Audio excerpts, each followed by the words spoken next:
All right, today is Tuesday, April 30th. This is the Tuesday guinea pig class, as always, and we're going to go do 2 units now. Starting with a recap of my, whoops, that's not going to work, of my testing the CO2 hypothesis video that I made the other day, which will be repeat for some people, but most people will find it interesting. And since most people haven't seen it, I'm going to present it now.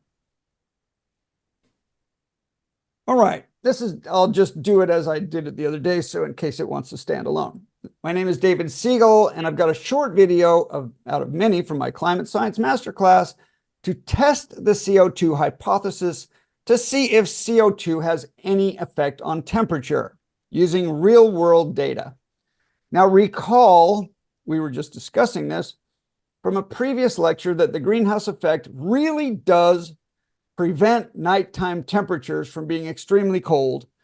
Effectively, we'd have an ice ball Earth if we didn't have any greenhouse effect. It's very important. But if you remember, the first 50 parts per million do almost all of the work in creating that sweater, insulation effect. And the next 200 parts per million add a little bit more. And then after about 250 parts per million, it's just really marginal returns. After that, CO2 is not driving temperature. So since most of the greenhouse effect is from water vapor, I want to eliminate that and just find the CO2 signal. Where can we find the driest place on Earth? The East Antarctic Plateau is the world's driest desert. So if CO2 is having an effect, it should stand out here because it isn't going to be masked by water vapor. Does that make sense? So first, let's check if CO2 is really a well-mixed gas. So the closest CO2 measurement station to Antarctica is at Cape Grim in Tasmania. And yes, it looks like we see the same thing here as everywhere else. So we can assume it has increased about 40% since back here in 1950 in Antarctica as well as New Zealand, we assume. Actually, as well as Tasmania. So the station I have in mind is the Vostok Station, the world's coldest weather station. Vostok is right here at an elevation of 3,400 meters or 11,000 feet. And we have temperature data going back to 1958. So what does it show? Here's the annual trend from 1958 to 2012. This is for the whole year. Temperature has gone up less than 1 degree Celsius in 70 years. We should see a hockey stick here if CO2 is sensitive and creates more heat, but temperature is not sensitive to CO2 in this case. Now, if we look at summer in Vostok, when there's no temperature inversion, we see the same basic thing. And so that would rule out anything having to do with more sunshine. And in winter, when there are temperature inversions, we see more volatility, but we see no real trend. We're looking at what we're seeing here is interesting. We talked about it last week. These are the sudden stratospheric warming events, the intrusions of warm air coming from lower latitudes that happen in the winter. Remember, in the North Pole, this happens in January and February. Well, here it's June, July, August, winter in Antarctica. And remember, from the Arctic, sudden stratospheric warming events happen about 6 times every decade. There are about 6 of them every decade. Well, here down in Antarctica, there's about 5 for every decade. That's just proportional to the amount of heat moving out to space from the pole. And so about 5 times a decade or so, we get a hot or a less cold, because it's minus 64 degrees Celsius. We get a less cold winter about 5 times out of every 10 years. And this is just the temperature inversion behavior. Look how cold many of the winters are. If the 20% increase in CO2 were having any effect, we'd see it right here in this data, but we don't. So this is raw data from the station in Death Valley, officially the driest place in the United States. Any greenhouse warming here would be driven by CO2. There would be very little signal from water vapor. These are the high temperatures. This is the high winter, high summer, high winter, high summer temperatures, starting in 1959 in Death Valley. And they show the same mild trend upward of about 2 degrees Fahrenheit in 70 years. Wow. That's going way. All of this is consistent with data from this remote station in Western Iceland, one of my favorites, Stikisholmer. I really have to go there and visit someday because I use their data so often. Since 1800, they've been keeping temperature data, including throughout the war, because they weren't affected. Again, if CO2 were driving temperature, this graph would be flat on the left and then shoot up on the right. It does shoot up, but it shot up in the early 1800s, it shot up in the 1930s, and it shoots down and it's got some flat points. CO2 cannot be driving this. There's no correlation and no causation between CO2 and temperatures. For more information, you can learn more at climatecurious.com. All right, that was fun. This went out on Monday, and it's had about 800 and something views, and I've gotten nice emails from people, including one guy who said, "You're wrong, there is no greenhouse effect at all." Well, there's a bunch of people who say that. There's I think a couple people on Tom Nelson's podcast who say that. But it's not true. Now we're going to go into, I think I have one or two today, and this is an important one. So, and this is really another nail in the coffin presentation. So you're going to want to take something away from this, not all the little details, but this. Most of the heat going into the ocean is from direct solar heating down into the water, not from the greenhouse effect. We talked about that last week. This is another thing the IPCC gets wrong. You can feel this when you go snorkeling. The hot tropical sun really raises the temperature of the first 50 meters of water through direct heating. Some of that makes it into the mid layer and then gets mixed down into the ocean by currents. It can go down, up, north, and south, as we have seen. But those who believe CO2 drives climate are mistaken because they think that short-wave, long-wave radiation coming back down from the clouds, or from, it gets reflected up and it hits some CO2, and then some of them randomly come back down, and those molecules can heat the ocean because they talk about it all the time. Climate change, CO2 is heating the oceans. How many times do you hear that? All the time. You hear it from the IPCC, you hear it from magazines. The oceans are heating up. And I want to show you that that's impossible. It's physically impossible for the oceans to heat up. So what happens when these much lower energy photons get to the water surface?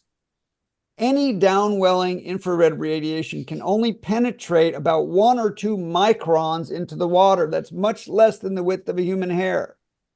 At that point, if it's absorbed at all, it mostly contributes to evaporation. Because of evaporation, infrared radiation hitting the ocean, remember, these are very low energy photons to begin with. Infrared radiation hitting the ocean from greenhouse gas molecules up above, because of evaporation, probably has a net cooling effect on oceans, because when water evaporates, it sends energy up and cools the ocean. We saw that last week.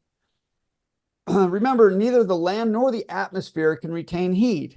So there's no way infrared radiation can do anything but raise the emission height and raise the ground temperature by a tiny, tiny amount. No amount of greenhouse gas can heat the oceans at all. I'm going to continue to debunk this because people say you're wrong. It happens all the time, gets mixed in, and they wave their hands, and they have a lot of reasons, that CO2 heats the oceans, and it's absolutely wrong. So here, let's just take a few swipes at it. This is a famous Woods Hole infographic. People get paid to do this, apparently, showing how hot the last decades have been. This graph is intentionally misleading. The blue on the upper left is the so-called pause from the first 15 years of the decade, of the century, because there was no big El Nino for 18 years. That made Al Gore very sad because he couldn't wave his hands. He couldn't shout he couldn't berate people as much as he does now. Note the scale. The scale is in meters here down to 1800. So this is called the mixed layer in here. And this is called it's not the deep layer, medium layer. I'm not sure. The mixed layer goes to about 500 meters in here. And then we have kind of not sure what that layer is called. But note the scale over here. Okay, this is 0.1 degree. This is 0.15 degree. Now in water, that's a lot more than an atmosphere, but this is all just nonsense. Okay, so first of all, in 2016, we had a big El Nino. So that's here. And then we had some El Nino cooling for a little while. And then we have some surface warming, which doesn't have very much to do with the ocean. So so even though at this depth, the graph goes from light blue to golden, that's supposed to be showing heat, the temperature hardly budges at all. It's maybe, 0.05. All of this is well within the error margin of any instrument we can use. Mark, go ahead. Yeah, what would be the noise on the measurement like that? I mean, the measurement degrees is so tiny. Exactly. Right. And also, how many measurements are you taking? Is this really the whole ocean? Yeah. Based on what? 27 measurements or, 1,500? So this is just made up. And this is designed to show the transition based on CO2 that does all of this, that just is, I don't even care if it's 0.1 degree. It's impossible. You can, it's just torturing data here. That's all they're doing. This is fraud. Okay? If you don't show your error bars, it's fraud. This is, all of it is well within the margin of error of however few instruments are doing this. This is IPCC data. This is Woods Hole. Okay. Woods Hole Institute in Massachusetts. They get government money. You know what they did? This is just for the media. This is so Woods Hole can get mentioned in the media. This is their, every week it's somebody's turn to do something red. And, Woods Hole pipes up once in a while with some thing they've created. And this is one of their creations. It's one of their fabrications. Actually, to look at the real data, this is from the Argo floats. If you don't see Argo, then it's nonsense. It's meaningless. Any ocean temperature that's not Argo is meaningless. There are some other temperature buoys that, and Triton. Argo and Triton are the two data sets that have any validity at all in ocean measurement. Somebody say? Yeah? Question? It's a set. Yeah. Okay. What? Argo, I wasn't sure exactly what's Argo floats. This is a program where they put floating buoys out in the ocean and they go wherever they want. And I think they've got about 3,000 of them now. And they've had some problems with calibration of their sensors. But the data is the best we have. It's the least bad data we have, and it's been going since 2004. And so this is some Triton data, I guess, because Argo started here in 2004. And Argo started by putting these things in the water. It took them 10 years to get, I think, 1,800 of them in the water in various locations around the world. They just free float wherever they want to go. And I don't know how many days, it drops a sensor down 1,800 degrees, 1,800 meters, takes temperature and salinity, and then comes back up. And then it uses radio signal to send that data back off. So they're always getting real-time data. It's pretty cool. It's hard to get your hands on the data for some reason. But, you know, here we can just see this is in the mixed layer. That's in the top 500 meters. El Nino, right? La Nina currents. This is just water temperature stuff that's just going to keep happening, you know, happens regardless of whatever the atmosphere is doing. This is part of the heat pump, El Ninos and La Ninas. And there's no real trend. There is no trend. You can't say temperatures are going down or up. They're just doing their El Nino things because that's what water does. So that's useless. That doesn't show a thing. That's business as usual. Just, you know, going to keep going like that for thousands of years. And then here is the Argo data on temperature down to 2000 meters. And it does show a tiny rise in the last 20 years or so. It's very small. It's it's on the order of 3/400ths of a degree. 5. Yeah, it's on the order of 7/100ths of a degree. That is significant. 7/100ths of a degree, because the ocean is huge and has tremendous thermal inertia, right? So let's call it 1/10 of a degree Celsius over 20 years. But this is a very small sample. Almost to 7.5 something. Calendar, your mic is on. So this is 20 years of data, 1/10 of 1 degree. All right, a climate scientist would say, great, let's see it in another 20 years or 50 or 60. Let's see. I'm not worried about 1/10 of a degree Celsius, but I'm willing to keep an eye on it. And, you know, that's measured in some number of joules. It's not nothing. It's not zero, but it's pretty close. It's pretty close to zero. If the oceans are warming a tiny amount, it might have a lot. It can only be, this can only be from direct heating by sunlight. This can have nothing to do with any greenhouse gas, period, end of story. This is not possible. So we're seeing a little bit more sunlight. And does anybody have an insight about what might be driving an increase? If this is a real trend, what would it be?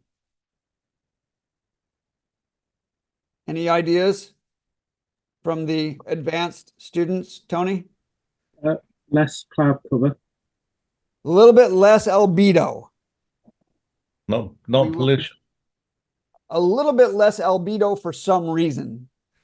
A little bit less sunlight is glancing off the earth and going into the oceans.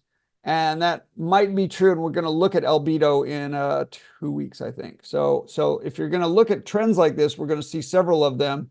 And the answer normally comes down to albedo, which is changing. And the IPCC says that albedo never changes. There is no greenhouse process that can have any effect on these temperatures. Would that thing to do with the movement of the Earth, the eccentricity and the wobble? No, and- that's much longer scale. That's on the order of thousands of years. No, this is a 20-year rise, which you would expect if there was just a tiny bit less albedo, because it's a little bit more direct sunlight. But according to the IPCC, the oceans have gained, and this is just insane, the oceans have gained 40 zettajoules of heat energy since 2000, and that's what they print on the newspapers. In the news, 40 zettajoules. This is just a number that would make any journalist's mouth water to be able to print zettajoules once in a while in an article. But so fine, let's assume it's 40 zettajoules around the world. Let's assume that, okay? Let's do the math. Even though the average temperature is about 4 degrees Celsius in the entire ocean, there are 1.5 million zettajoules of heat in the ocean. So this gain, and that's just an estimate, obviously. So this gain represents 0.0026%. Not 1%, not 1/10%, not 100th of a percent, but 26 thousandths of a percent of the heat of the ocean. 40 zettajoules is a rounding error. We couldn't even possibly measure that. At this rate, to raise the oceans from 4 degrees C to 4.7 degrees C would take 9 million years at this rate. 9 million years for about 1 degree. So in reality, the oceans are likely to become much colder as obliquity goes down than any of this, whatever is driving this. Okay, and it is direct sunlight. Oh, so now we're going to debunk a little bit. This is just fun. Only if you really enjoy spending your Saturday nights reading IPCC papers.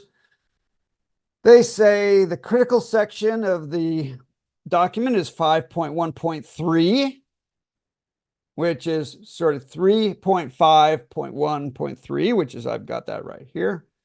And they say these studies have shown that contributions from natural forcing alone cannot explain the observed changes in ocean heat content in either the upper or intermediate ocean layers, and a response to anthropogenic forcing is clearly detectable in ocean heat content.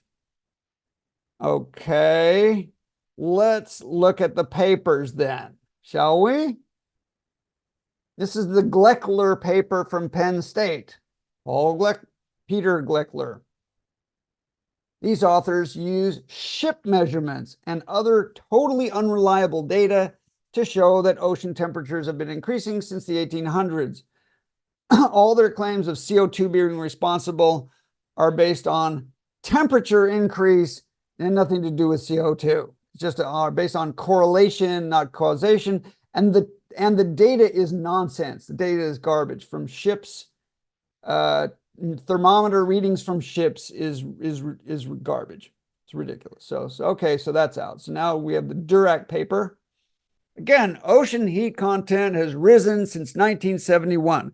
As soon as you see that, you know that they're getting paid to publish this crap, because since 1971, we have no data until 2004. No meaningful data.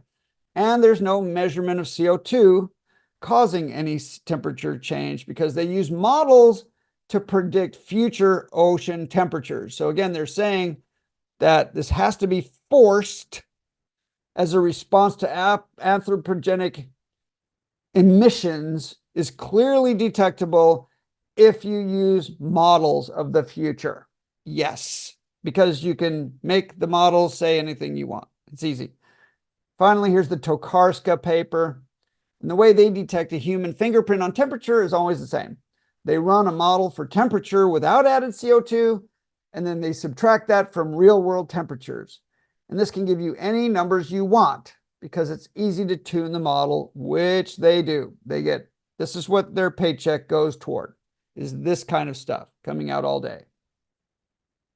So that's all. That's all of theirs. The last one. Oh, Swart et al. This is the fourth one for their paper on the Southern Ocean. And it's the same models used in the same method. So no one's actually detected any human fingerprint on any temperatures caused by CO2. Certainly not in the oceans, because it's physically impossible. This is called attribution science. It's a little mini industry. They have their own websites, they have their own journals, they have conferences, and they all tune their models to make sure that the past was cold and the present is warm and the future is extreme. And this is the extent of the IPCC proof of forcing by CO2. This is it. I've done the work for you. It is physically impossible, because long-wave radiation from any greenhouse gas can't penetrate the oceans. Some of these scientists have to know this, but they get paid. They'd be fired if they said it, and they get paid to use models to justify what their bosses ask for.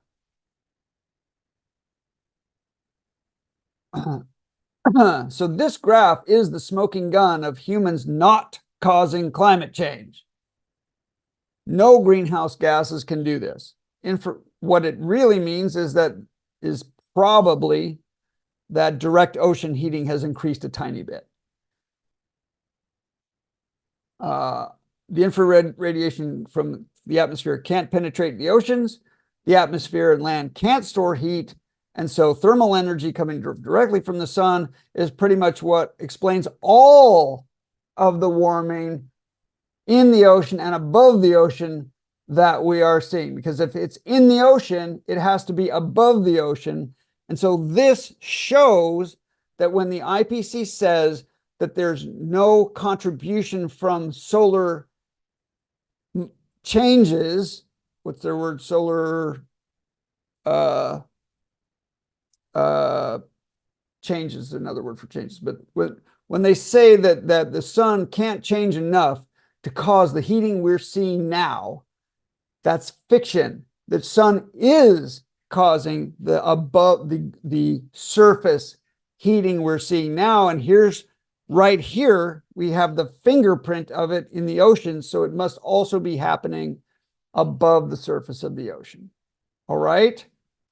Downwelling long wave radiation cannot heat the oceans. And we'll talk more about this when we get to albedo. All right, we've got a final set here, and that's good. We have time. Great. And I haven't made too many mistakes yet. That's pretty good for a Tuesday. All right. So that was quick. Any questions about, I mean, this should be pretty clear. I'm kind of hitting everybody over the head with a sledgehammer, but if you have any questions, please ask.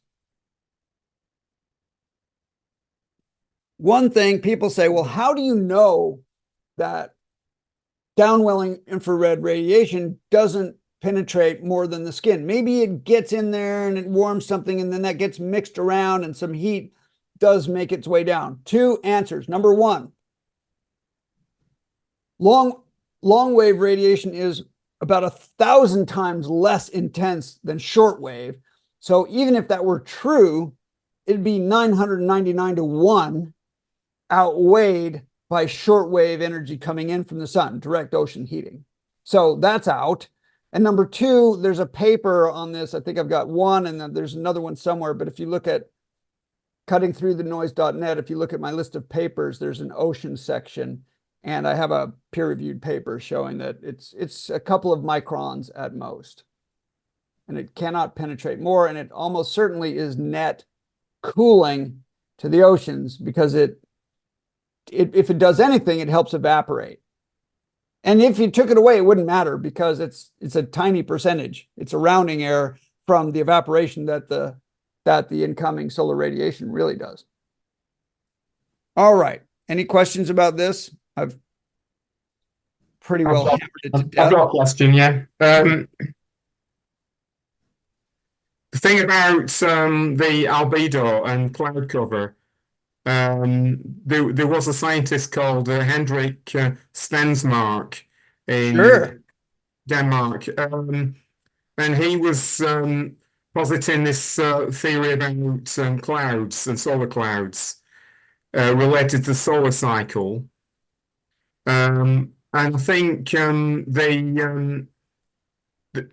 my questions are actually about the Earth's magnetic field, because that seems to be a factor in relation to the amount of cloud that happens.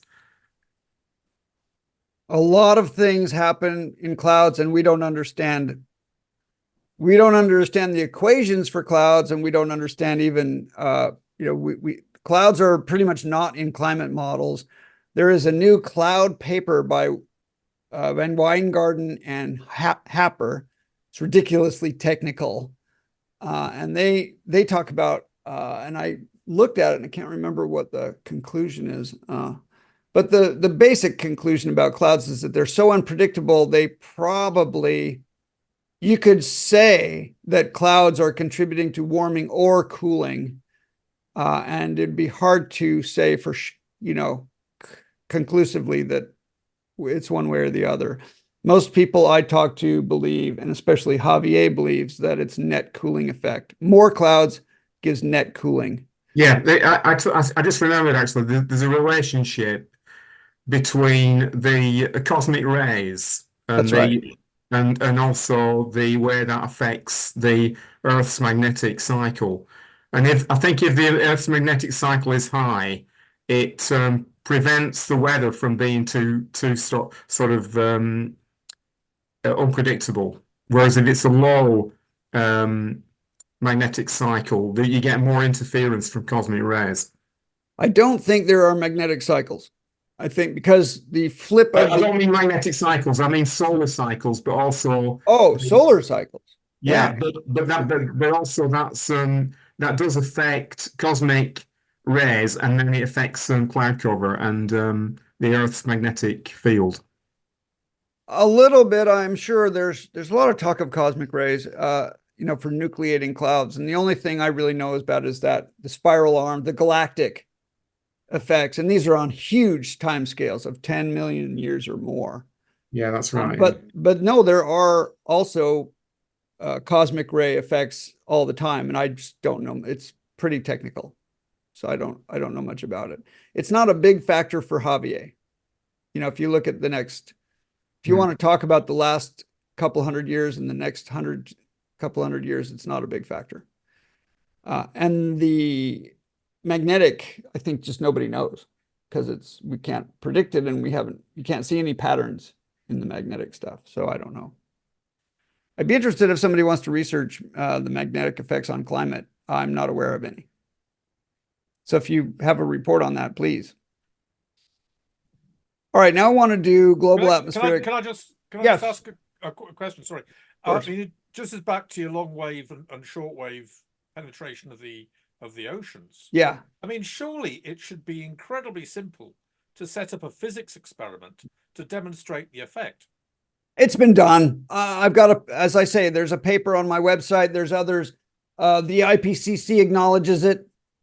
If you look in the details of the chapter 3 or 9, I forget, on the oceans, they talk about it, but then they wave their hands and say that, yes, but the air above the ocean warms up and that gets mixed down through bubbles and a bunch of stuff that doesn't make any sense.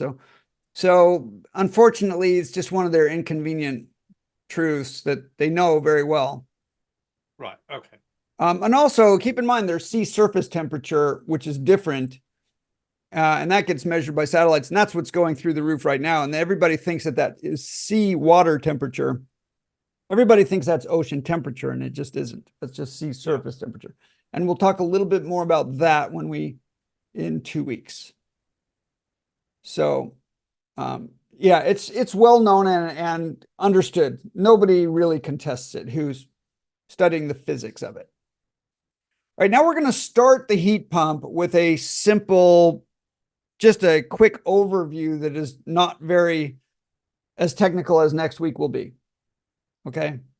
You really signed up for this when you signed up for your climate masterclass, guys.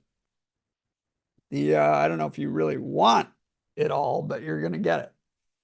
So we know, and we've been starting to prepare for this over the last few weeks, that there are these cells, right? These circulation cells. There are 3 primary circulation zones: the Hadley cells, which go from the equator to 30 degrees north and south, and then the Ferrel cell, and then the polar cell. Now, the Hadley cell is clear because this is from the ITCZ. These cells have nothing to do with the equator.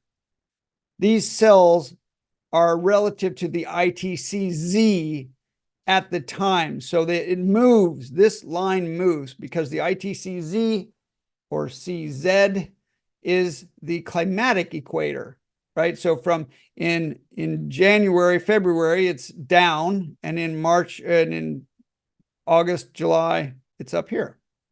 Okay. But these cells are natural. This cell here and the Arctic cell. Why? Because this is very hot and it's got to rise. Okay. And then this is very cold and it's got to go down. So these 2 cells are natural. And think of the Ferrel cell as just like managing to deal with all this circulation that it's getting. It's kind of the buffer zone in between those 2. So this is where most of the weather is, and it's more chaotic in here. And this is more laminar. This is more predictable flow here. And this is more predictable flow because you have temperature gradients driving these cells. And here you have more chaos. And this is where all the big eddies are, and the eddies are another word for storms. Okay? Just staying at a high level. Got that so far? And we learned last week that in between them, we have the jets, and the jets always run from west to east. Now, did you guys see this last week or not? No? Okay, I think I gave it to the other class last week. So, okay, good. So there are these, so the Hadley cell has moist air, hot air rising. Then it comes over, it dries out as it cools. It goes, this is a kilometer, this is 15 kilometers up. So this is way up, top of the troposphere, top of the atmosphere, top of where the clouds go. And then it dries out and drops rain, drops water all the way through. And by the time it gets to 30 degrees north, which is very far, you know, thousands and thousands of miles, it's very dry. And it's very cold and it starts to sink. And so you have this low pressure here where it's just this big sucking action up from the sun. And then here you have this downwelling pressure coming, very dry air coming down. And this is what we call the deserts. This is where the deserts are. This is why there are deserts at 30 degrees around the world, both north and south, because you have cold, dry air coming down and creating high pressure. And right here, and then the Ferrel cell this is where the storms are, all the weather. So this is much more chaotic. And then as it gets up to the top, it brings the air back here and it dries out again and comes down again. And a couple things. First of all, this Hadley cell is very strong. You can see it's got the most power of any of the cells. It's got the most energy. And it drives a lot of cold air back to equilibrate the tropics.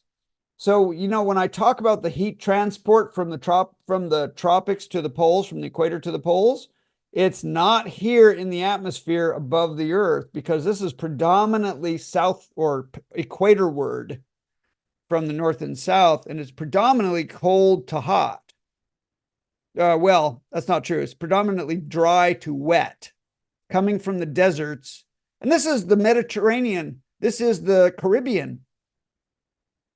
These are just typical conditions in those places because they're coming from very dry to very wet. So we get these Mediterranean coastal desert conditions of Southern California, Mexico, and down into Central America. And then it gets wetter and wetter and wetter as it gets close to the equator. And it would be the same thing in the Middle East here. And then we're getting down into Ethiopia's high, but into Chad and just sub-Saharan. This would be the Sahara, and then sub-Saharan we would have, you know, Central African Republic and Nigeria.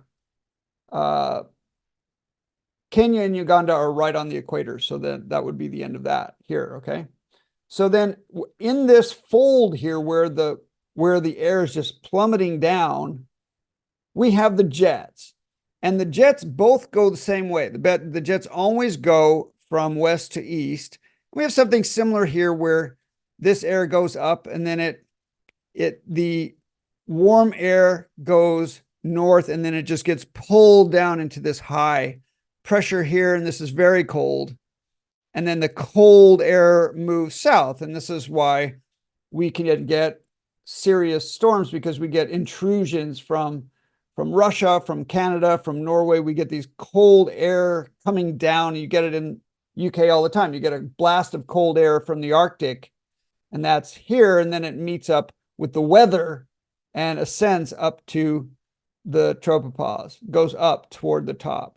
And the jets always go west to east to bring air back from the equator where it's traveling east to west. It's all of the equator traffic is going east to west.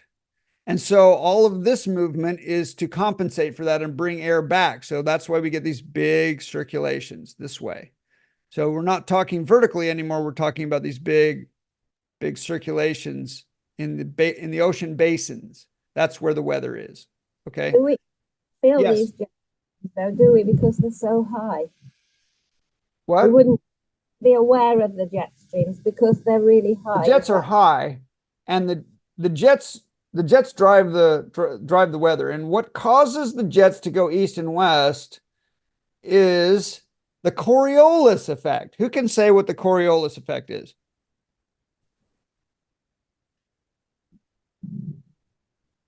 Coriolis effect, anybody? Come on. It's the What's the it's caused by the rotation of the Earth. It's the I guess in the case of the atmosphere, it's what causes the water to circulate as it goes down through the plug hole in your bath, for example. Yeah, that's basically right. It's if you fired a missile from the North Pole toward the equator, it would land significantly east of where you fired it because the Earth, not because the missile's going any different, but because the Earth is turning underneath. And that's why it's an effect and not a force, because if you launch something up, if something is high up, the Earth is just turning underneath it. It looks like a force, but it's not. Okay, but in this case, the Earth is going this way so vigorously that it propels the jet streams to the east vigorously. So that's a force because that's actual air moving as a result of air getting dragged along the equator this way and then coming up and then filling that gap and coming back the other way. And both of them do that because there's so much air moving westward at the equator. All right. And so, yeah. Why, if you're flying to a destination, if you're flying east, it takes less time than when you're flying. That's right. That's right. By quite a bit. That's right. And the airplanes want to get into the jet stream. So sometimes they'll just go north just to get into it and stay in it. And then they'll come back down south to their destination. Yeah, that's right. And they are very wavy. And these waves change all the time. These are called Rossby waves. I'm just giving you some terminology. And these change all the time. And did we do the polar vortex last time? Did we? I think we did, or I did it with the other class. So I think we did the polar vortex and the sudden stratospheric warming events. I think we did that, right? Okay, good. So I think I just forgot. I just didn't do the jet streams. And this is just a preliminary look at the heat pump. So I want to just go just quick. This is just a high level view of the heat pump. So the Hadley cells are a big loop, and much of what goes north comes south or goes toward the poles in the equator in the Hadley cells comes south. This is very strong. Okay.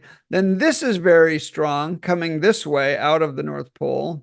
And then this is very strong coming up and over into the North Pole. And this is just a mess. The Ferrel cell is just responding to whatever heat and conditions gets thrown at it all the time. And this is what we call our weather. And that's why you can't predict anything, because this is just chaotic and always changing. Okay. But these two, the Ferrel and the polar cells, are very strong. You can always count on heat going up and getting colder, air getting colder here. And you can't always count on it coming back, because we saw the other day, you can get intrusions of warm air. But here you can always count on hot air from the deserts coming down into the equator and getting from dry to moist. These are much more regular here than the Ferrel cells. So if you're going to transport a lot of heat from the equator or the ITCZ, and you've got a lot of heat to move out, because we saw the other last week, I'm pretty sure that there's a net net positive in the tropics and net deficit above, right? Everybody remember that? So at the 45-degree line, from here, all of this is net surplus energy. And then above here is all net deficit. So the heat has to move poleward. This is one of the three gradients. This is the big one. This is the meridional gradient. And so heat has to get from the tropics up to the poles. And I'm trying to show you that it doesn't go through the atmosphere here, because the atmosphere is just going to bring it back down. And so that's a trap, and it doesn't work. So the Earth finds another way, and the way is through the oceans here. So for the first 30 degrees from the ITCZ to the first 30 degrees is through the oceans. Almost all of the heat moved is through the oceans. Well, where did it come from? It came from solar direct heating of the water, right? So all of that greenhouse stuff, that's gone. That's just vertical, and that just has to do with the overnight effect. It's a different temperature gradient, and it's noise. It's tiny. Forget about it. What the Earth has to do with the shapes of the continents, the way they are, and the way the Earth is rotating, and the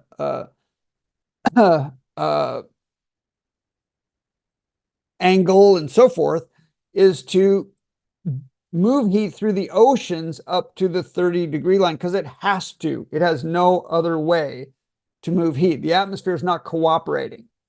So it has to get around that by going through the oceans. And that's the heat pump. And then from there, the heat can go into the atmosphere and just, get boiled away by the sun and turn into weather. So this is the chaos zone. This is where all the storms are. Everything eventually makes its way north. Storms travel toward the poles, right? Storm tracks. They start in here and they make their way to the poles.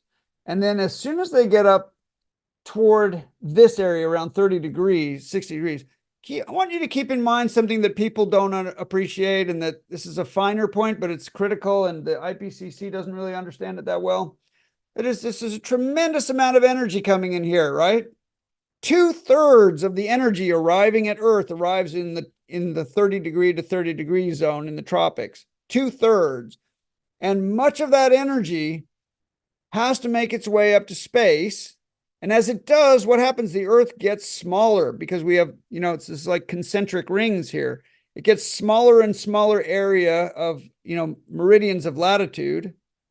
And in that, all this big amount of energy gets compacted.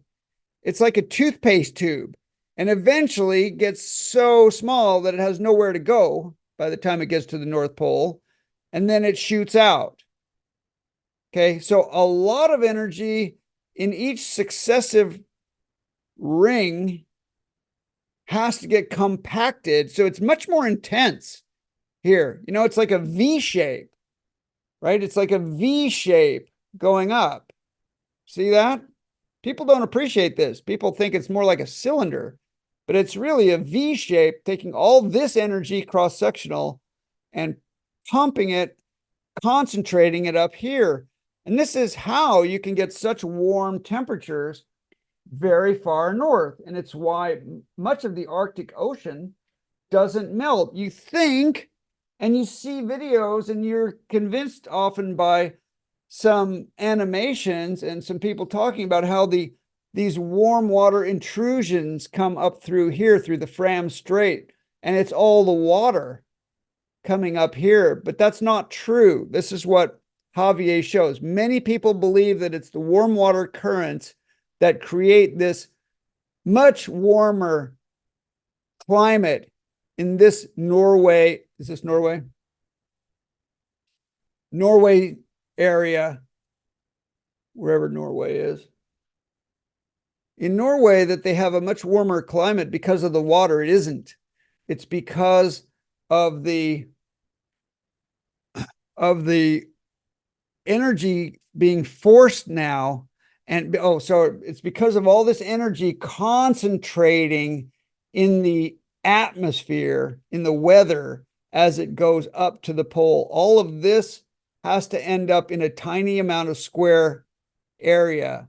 And that's why so much ice melts during summer at the North Pole, because so much heat is being directed at it from the base up to the peak. Does that make sense? Most people do not appreciate this. All right, so that all of this chaotic mixing and transport of heat ends up about here, where the prevailing winds are upward and carries this heat over, and this is the inversion layer. Right here, this is this upward push from the polar cell transports heat kilometers over the surface for dispensing out to space. And you think it all happens at the surface level and in the water, and you're wrong. No one's ever going to remember this, right? Just So where does the heat travel in the stratosphere then, or where exactly is the heat? Is the energy? it's generally about a mile up, about a kilometer up is where you find the heat dome over the Arctic is about a kilometer up, and it's much warmer there than it is on the surface. And that keeps the surface cold and trapped. And then from there on, it can be several kilometers thick. And it's all because it's being pumped from this zone, the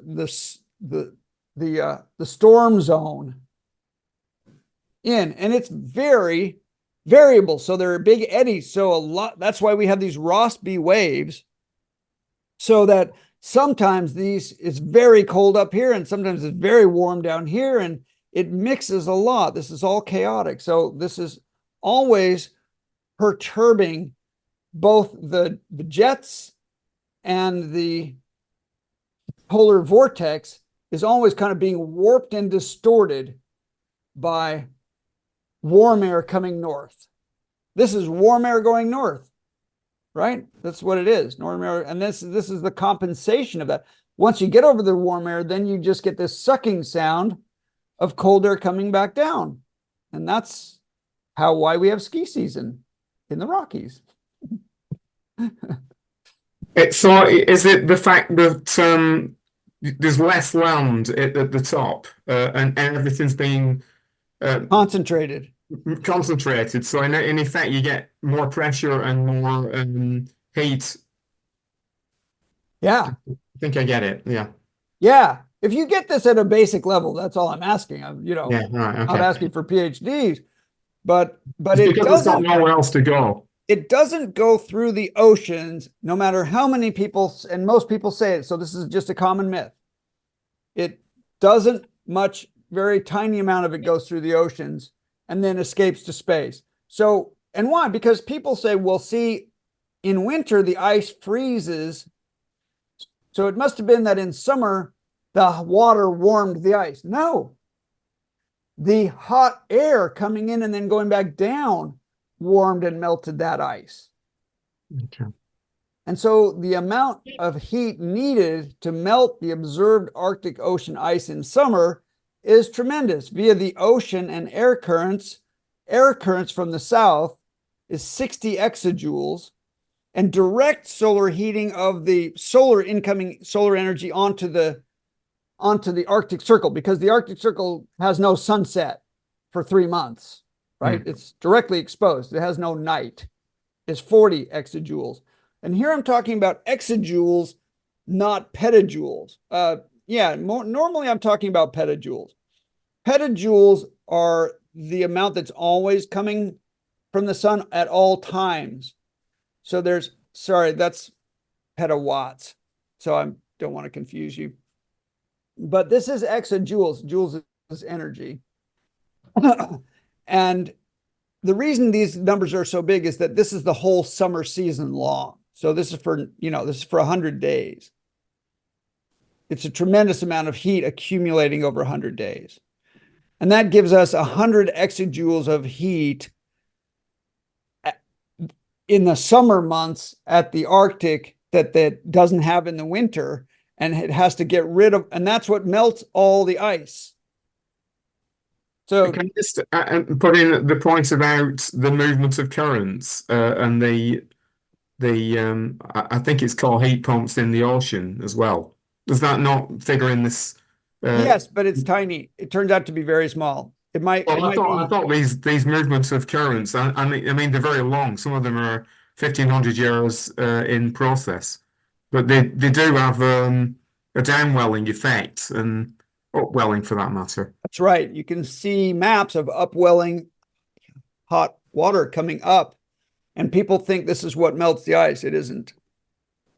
It's small compared to what's carried by the atmosphere. It's small, and I forget the percentage, but it's probably 9 or 10 to 1. Right. It's mostly atmospheric. So when Yeah. you say atmosphere, you mean winds, like Through the atmosphere and not through the water. So winds, yes, storms. Right.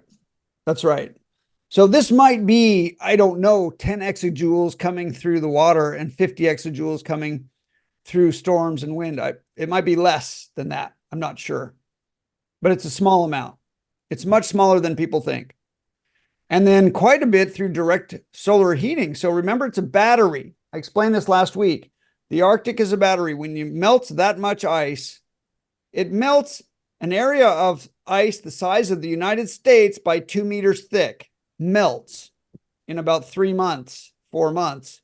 And that's a battery. That is storing energy. 40% of it comes direct from sunlight and 60% comes in from the lower latitudes.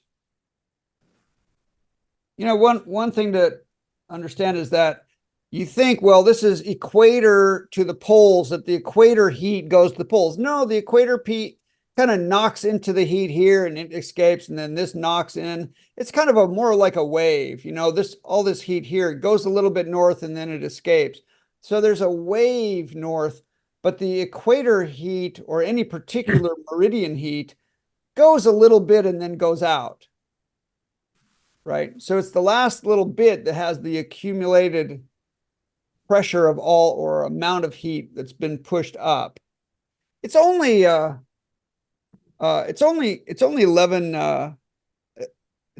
petawatts out of 120.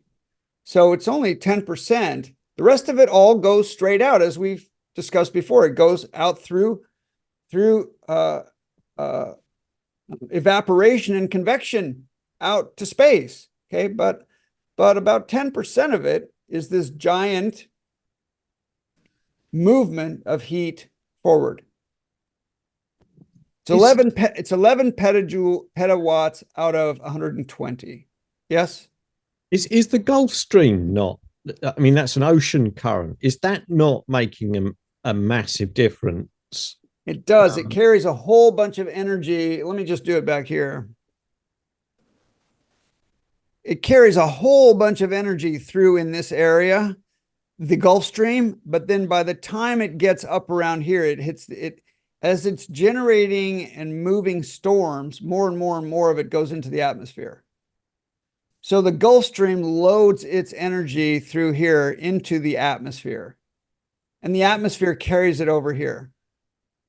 So it seems like the Gulf Stream does all this warming of Norway, and it's fairly minor. The real thing it does, it's transferred its energy to the air long before, and that air is what warms Norway. It's counterintuitive, and a lot of people will say you're wrong, a lot, but Javier says, and so I believe. But even way south of Norway, you know, like London or UK, we're you know, the latitude that I'm on the same latitude here in Germany as Vancouver, just below the sort of 49th parallel sort of thing. I mean, we're way warmer than the similar latitudes over in Canada.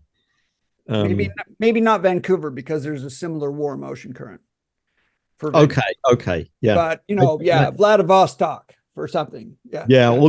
I mean, you know, right. Korea. Yeah. These kind of yes, and there is water, there is ocean heating. but it's actually dwarfed by the air, by the heat coming in the air. Okay. Yeah.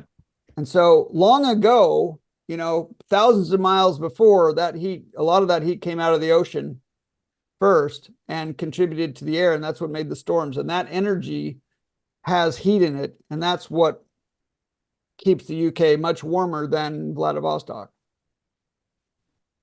So the ocean is part of it, but so here, look at it. Here, the ocean carries 100%, okay, until 30th, 100% until the 30th parallel, okay, or 30 degrees, all right? Then from 60, it's almost all in the air, and between 30 and 60, it makes its way into the air chaotically. And so there's all these different things going on, and it depends on all kinds of pressure, depends on all kinds of circumstances, how it gets there. It's changing all the time. But by the time it gets up here, it's mostly in the air. And that's why I think it's important to see that this is kind of laminar flow here and laminar flow here that's fairly predictable. And this is all chaos in here. So from one day or 1 week to the next, you can't tell. But it's mostly by the time it gets to 60 degrees, which of course is quite far north from where you are, it's already transferred to the air. So you're kind of in the middle zone, right? Where it is net coming out of the water and into the atmosphere.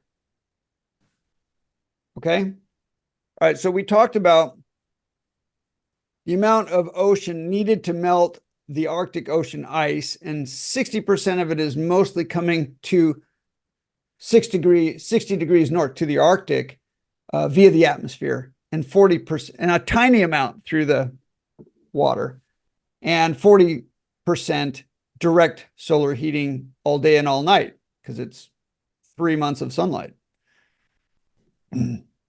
So that's storing energy during the summer. And starting in September, the water starts to freeze. And that releases the energy to space. And that's really what we're going to talk about more next week. That is the full heat pump. And I'm going to dial in more on the currents and how this works. I just wanted to put this in as an overview. This is a very simplified overview. And then next week, we'll see more of the details. All right. Presumably the chaos system happens in the south as well as in the north, but there isn't so much. That's right. It's 6 to 5. I just showed you that with the Antarctica, it's about 5 sudden warming events per decade, and in the Arctic, it's about 6. So it's 6 to 5 in that's the ratio. So quite a bit through Antarctica, and it's very different because Antarctica is 2 miles high. Yeah.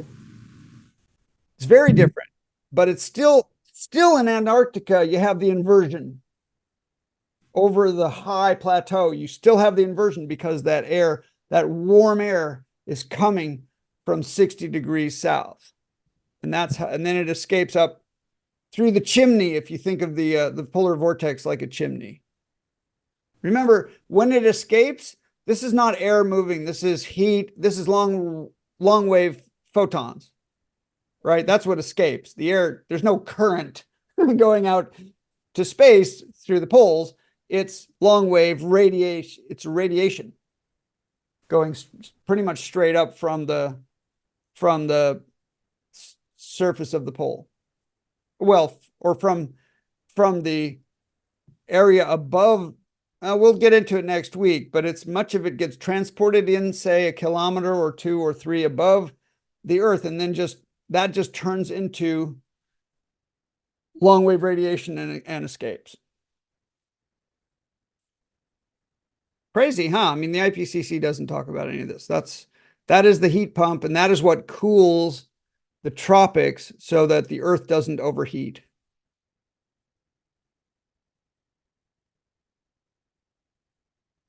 Calendar. Well, thanks. I want to just query something because this is basically about this row I had with my partner at the weekend. From what you're saying all the time is that there's these how can I put it? Like, well, let's take cycles. There's these cycles of these events that are happening irrespective of the anthropogenic signal. Okay? Of course. Yeah, There is no right. there is Yeah. no anthropogenic signal except green. Yeah, I know there isn't. Well, I mean, I'll just say I know there isn't. But the point is, many people think there is. That's right. So this is where the disputes, the arguments, and and there's loads of evidence to suggest that there is. I said it the other week, about dams that are reservoirs that are empty in Spain and rivers that are drying up, and I could go on and on about the stuff. You know some of these statistics. You should have been You know, around the fire in Australia, which killed out, all these marsupials, etc. 1878 was not a good year either. No, all right. But the point I'm getting at is that the way you talk about these events, it's as though it's going to happen. We can't do a dicky bird about it, and we just sort of give in and let it do its thing. Now, to the people who feel like there is really an anthropogenic cycle, they get very pissed off if you just say the carbon dioxide is a load of rubbish, etc., etc., and we should just do nothing. So that's where I find your approach rather difficult in some ways. Fair. Okay, so the physics says that humans have nothing to do with it. Temperatures are going up because we're coming out of the little ice age. You would not want to have been born in 1650. That would have been very cold, and you wouldn't have liked that. Life would have been miserable. So what do we have to do? We have to deal with it. Now, what's different? We got 8 billion people instead of 1 billion, so that's a big one. And we got a lot of more built up structures in harm's way. And we're pulling a lot of more water out of the ground. And we're putting a lot more stuff into the ocean, into the skies and the oceans and the river systems. So yes, we have to deal with this. We have to deal with it regardless. So my answer calendar is, it's always the same, that local problems need local solutions. Period. And there are always local problems. Should have been around in the 1750s. It was miserable. There are always local problems. Look at the problems the Dutch have solved. Right? Without solving problems, the Dutch would be underwater. Right? It's local problems needing local solutions. And there could be any number of things that come along in the next however many years you like, 20 or 30 years, that we're going to have to deal with. It just doesn't, the stupidest thing to do is go throw your money at decarbonization, because that makes you unprepared for what really will happen. Yeah, I think that's a very, very good point. I mean, one thing I feel that is, somebody said it last week about EMFs. That to me is an on goal in terms of what it's doing to birds, bees, trees. And that is about technology, what technology is doing, and not just to children, children's brains, and I don't know. I haven't looked into it, so I'm neutral. It's certainly, if I had to spend time on that or on CO2, I'd spend time on that, because the CO2 is nothing. But there's always going to be stuff to deal with, whether it's weather or pollution or things that, why aren't we working on pollution? Why aren't we cleaning up power plants? Why are we trying to get rid of them? Because the whole energy, policy is so bad. You still, how many, if you had all the solar and wind facilities you wanted, and they magically appeared and you could have them everywhere, how many gas-fired plants could you now, or coal-fired plants could you get rid of? Zero. None, because they have to run when those don't. And so everything's more efficient. Price of energy goes up tremendously, much more work, much more pollution, much more everything. I mean, we're not ready for something really bad that might happen. And we're not putting any real effort into fusion or fission, into nuclear power. And that's just tragic. That's just going to hurt poor people. Everything hurts poor people here because they don't have extra money for their energy budget and their taxes to go fight boogeymen. Well, the point is that they continue these policies. We are going to be the poor people. Yeah, because we're having our standard of living collapse. That's right. While the finance gets collected at the top, what's left of it. I think the Chinese have this figured out. They're putting their effort into nuclear while they build our solar panels. Yeah. Yeah, it's really suicidal. It's very bad. My kids. There's a new video doing the rounds of I can't remember the name of it. This massive new, relatively new solar farm in Australia, huge, absolutely huge, but they've used farmland to build it on. Yeah. I mean, Australia, half of Australia is a bloody desert, but they've decided to build it on farmland. So that's food production gone. Yeah. It's unbelievable. Yeah, there's just so many things we could be spending our time and money on that would be more productive. Well, in our village, there's 2.8% of the land in England that's A1 farmland. And our village is on A1 farmland, and they're proposing to build an enterprise zone, a solar farm, and 500 houses on this A1 land. And there's only 2.8% of the agricultural land in UK is grade A1, and we're grade A1, which is absolutely ridiculous. Absolutely. There's just no sense to it at all. It's terrible policy. Yeah. And people, kids are depressed because of their future, because of climate, and my kids are depressed because of their future because of stupidity. Yeah. Because it's a wave. Yeah. Tony. Absolutely.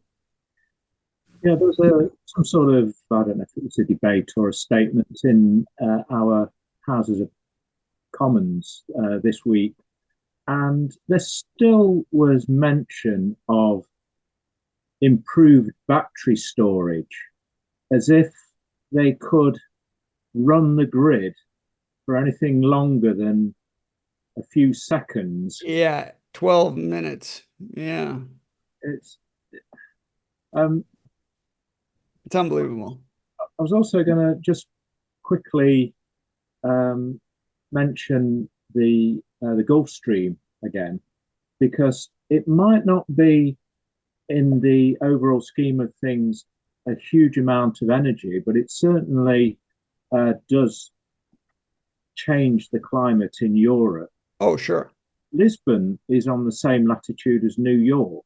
Yeah. The winter weather. Yes, no question. And by 60 degrees, it's pretty much wrung out of the water and mostly in the air. But Lisbon is much lower than 60 degrees. Yes. Yeah, so that's the chaos zone, and there's plenty of energy in the water there, for sure. Yes. Right. Yeah. Okay. Yeah. That's this whole chaos zone, this whole feral zone all the way around the earth is just wildly different depending on local conditions. It's not linear. It's not predictable. It's not laminar. It's just all kinds of eddies and currents are set up to you can make one valley warm and the next valley over is cold. If you're in the feral zone. Can I ask a question about the polar zone? Yeah. Okay, so I understand at the equator that the hot air rises and you get that circulation. And you get the energy going back to the equator. So from the equator, the energy will leave through the heating of the oceans and through the ocean currents. Has to. So then what drives the polar circulation? The inversion. So that the warm air is forced up through this triangle effect. This is air, this is in the atmosphere, is forced up into more and more concentrated, columns of air moving, not columns, but air moving north, and it can't, and it gets blocked by the cold because the surface is very cold. The surface down here is, minus, this is in the winter. This is in winter, okay? The surface is minus 50 degrees here. So it comes up and over, and that's where it's able to then turn into infrared light and get away. And how it actually does that, I don't know. And I may have more information next week.